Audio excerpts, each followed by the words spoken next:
మన తెలంగాణలో మొట్టమొదటి ఫ్యాక్టరీ అవుట్లెట్ మన ముకుంద జ్యువెలర్స్ లో లైట్ వెయిట్ ఆభరణాలు కలెక్షన్స్ ఎన్నెన్నో అన్ని జ్యువెలరీస్ పై VA కేవలం 2 to 12% మాత్రమే. విచ్చేయండి ముకుంద జ్యువెలర్స్. తెలుగు రాష్ట్రాల్లో నిరుపేద విద్యార్థులకు విద్యా అవకాశాలను కల్పిస్తున్న వదాన్య సంస్థ 15వ వార్షికోత్సవం హైదరాబాద్ గచ్చిబౌలిలో ఘనంగా జరిగింది. కార్యక్రమానికి ముఖ్య అతిథులుగా ఆంధ్రప్రదేశ్ హైకోర్టు న్యాయమూర్తి జస్టిస్ రామకృష్ణ ప్రసాద్, పబ్లిక్ పాలసీల నిపుణులు డాక్టర్ జయప్రకాష్ నారాయణ హాజరయ్యారు. ఆర్థిక అసమానతలు విద్యకు అడ్డంకిగా మారకూడదనే లక్ష్యంతో వదాన్య సంస్థ అనేక సేవా కార్యక్రమాలు చేపడుతోందని వక్తలు వివరించారు. ప్రతిభావంతులైన విద్యార్థులను చదివించడంతో పాటు వారు కోరుకున్న రంగాల్లో కోచింగ్ అందించి జీవితంలో స్థిరపడేలా చేయడం అద్భుతమని వక్తలు కొనియాడారు.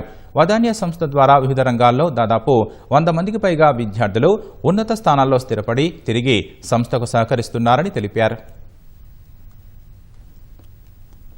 విద్యాదానం అన్ని దానాల కంటే గొప్పదంటారు.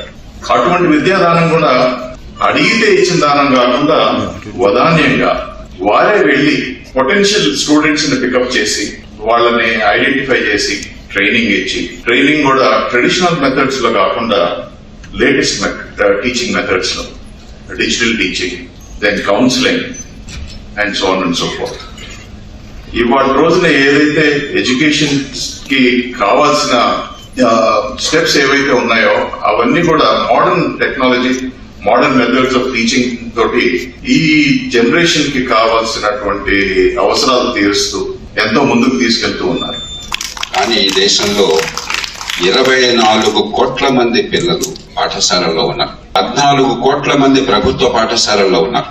మిగిలిన 10 కోట్లలో ఒక 7-8 కోట్ల మంది చిన్న బడ్జెట్ ప్రైవేట్ స్కూల్స్ అన్నాం. కొద్దిపాటి ఫీతో 180 మందికి భవిష్యత్తు లేదు.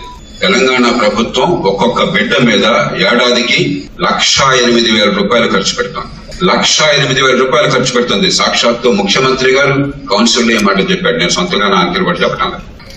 కనీస నైపుణ్యాన్ని ఇచ్చే విద్య, ఆధునిక యుగంలో పనికొచ్చేవాళ్లుగా తయారు చేసే విద్య, ఈవేళ ఆ మేధస్సు కనీస ప్రమాణాలతో ఉపయోగించలేకపోతే ఏమవుతారు ఈ పిల్లలు? ఆ పిల్లలందరూ అలా ఉండిపోతే మిగతా సమాజం ఎలా బతుకుతుంది?